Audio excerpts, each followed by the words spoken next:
আপোনালোক আটাইকে আন্তৰিক সম্ভাষণ জনাইছো।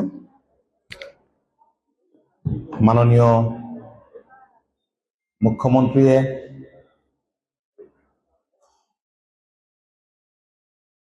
গুৱাহাটীৰ পৰা কেন্দ্ৰীয়ভাৱে অৰুণোদয় 3.0 আজি শুভাৰম্ভ কৰিলে। নিৰ্বাচনৰ আগত প্ৰতিশ্ৰুতি দিছিল, সেই প্ৰতিশ্ৰুতি ৰক্ষা কৰিছে। আৰু আপোনালোকে গম পায় যে বাজেটৰ বাবে এটা গেপ হৈছিল, কিন্তু অধিৱেশন শেষ হোৱাৰ লগে লগে আজি খুব ক্ষিপ্ৰতাৰে বানপানীৰ মাজতেই ৰাইজৰ সহায়ক হোৱাকৈ তেখেতে পুনৰ আজি ইয়াত আৰম্ভ কৰিলে। আমাৰ বোকাখাতত ইয়াত পৌৰসভা এলেকাৰ অৰুণোদয়ৰ হিতাধিকাৰীসকল আছে। ঠিক তেনেকে প্ৰতিখন পঞ্চায়তত পশ্চিম কাজিৰঙাৰ পৰা ৰঙামাটিলৈকে এনেধৰণৰ অনুষ্ঠান অনুষ্ঠিত হৈ আছে। আজি আমাৰ মাজত আছে এই অনুষ্ঠানত বোকাখাতৰ শ্ৰী সুজাতা গগৈ ডাঙৰীয়ানী, পৌৰসভাৰ পৌৰপতি, বোকাখাত পৌৰসভাৰ পৱন বৰুৱা ডাঙৰীয়া, ভাইচ চেয়াৰমেন, মিউনিচিপাল বৰ্ডৰ সদস্যসকল, জগত কলিতা ডাঙৰীয়া, বৰদলৈ ডাঙৰীয়া, মৃণাল দাস ডাঙৰীয়া, সমন্বিতে ভাৰতীয় জনতা পাৰ্টি অসম গণ পৰিষদৰ কৰ্মকৰ্তাসকল, শ্ৰদ্ধেয় হিতাধিকাৰী আইসকল,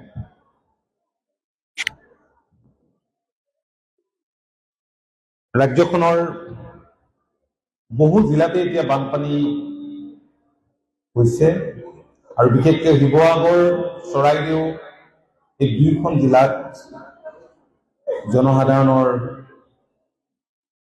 অৱস্থা অতি শোচনীয় হৈছে। সা সম্পত্তি নষ্ট হৈছে, ঘৰ দুৱাৰ নষ্ট হৈছে, বহু লোকৰ মৃত্যু ঘটিছে আৰু এতিয়াও কেইবাগৰাকীও নিখোজ হৈ আছে। সেয়া নেদেখিলে কোনেও আচলতে উপলব্ধি কৰিব নোৱাৰে।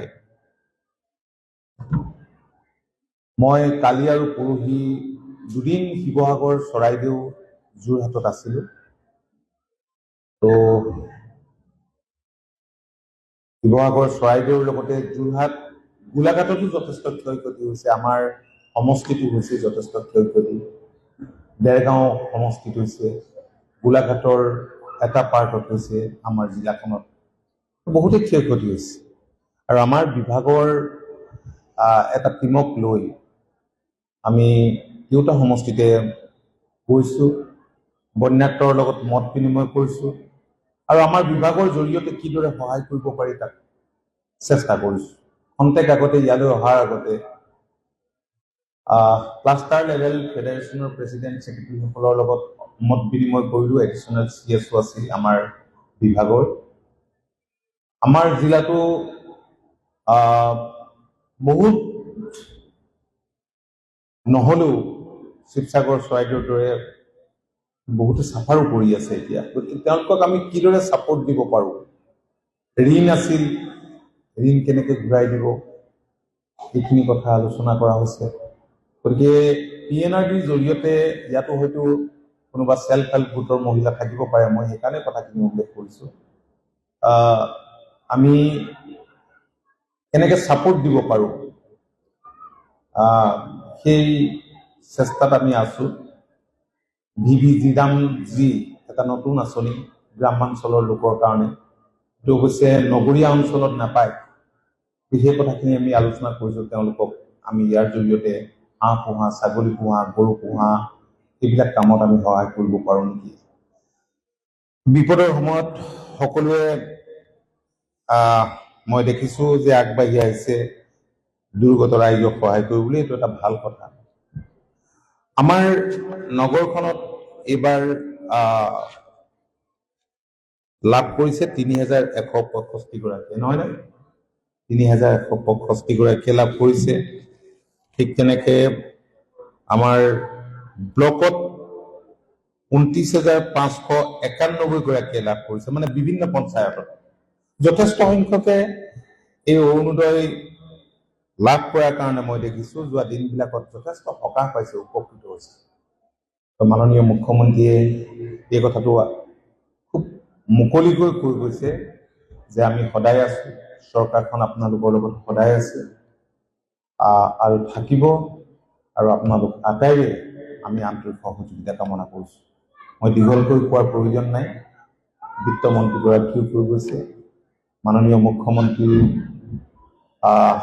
ভাষণো আপোনালোকে শুনিছে, গতিকে মই বিশেষ নকওঁ। আপোনালোক আটাইকে এই অনুষ্ঠানত উপস্থিত থকাৰ কাৰণে ধন্যবাদ জনাইছো। তো আপোনালোকে জানে যে ইয়াত উপস্থিত নাথাকিলেও আপোনালোকৰ পাবলগীয়া ধনৰাশি বেংকৰ একাউণ্টত গ'লেইহেঁতেন, আপোনালোকৰ মনটো ভাল লাগিছে কাৰণেই আপোনালোকে মতাৰ পিছতো মই দেখিছো যে আপোনালোকে খুব আনন্দেৰে ইয়াত উপস্থিত হৈছে। আপোনালোকৰ উপস্থিতি এই কথাই প্ৰমাণ কৰিছে। মই সকলোকে বহুত বহুত ধন্যবাদ জনাইছো। পৌৰসভাৰ আটাইকে মই আন্তৰিক ধন্যবাদ জনাইছো। আৰু মই মাজে মাজে বিভিন্ন ঠাইত গ'লে পৌৰ এলেকাতেই হওক বা গ্ৰামাঞ্চলতেই হওক বহুত আহে, কয় যে আমি অৰুণোদয় লাভ কৰা নাই, আগতে পাইছিলো এতিয়া নোপোৱা হ'ল। গতিকে পাবলগীয়া মানুহ যাতে বঞ্চিত নহয়, এই দিশটোৰ প্ৰতি আমাৰ বিশেষকৈ জনপ্ৰতিনিধিসকল, আজি ৱাৰ্ড মেম্বাৰসকলে নিজৰ নিজৰ ৱাৰ্ডত এই কথাটো অলপ ভালকৈ লক্ষ্য ৰাখিব লাগে। আৰু CDCও আছে, গতিকে এইখিনি কথা ভৱিষ্যতৰ দিনত চাব লাগিব। মই বিশেষ নকওঁ। আপোনালোক সকলোকে আকৌ এবাৰ ধন্যবাদ জনাইছো আৰু মোৰ বক্তব্য সামৰণি মাৰিছো। ধন্যবাদ।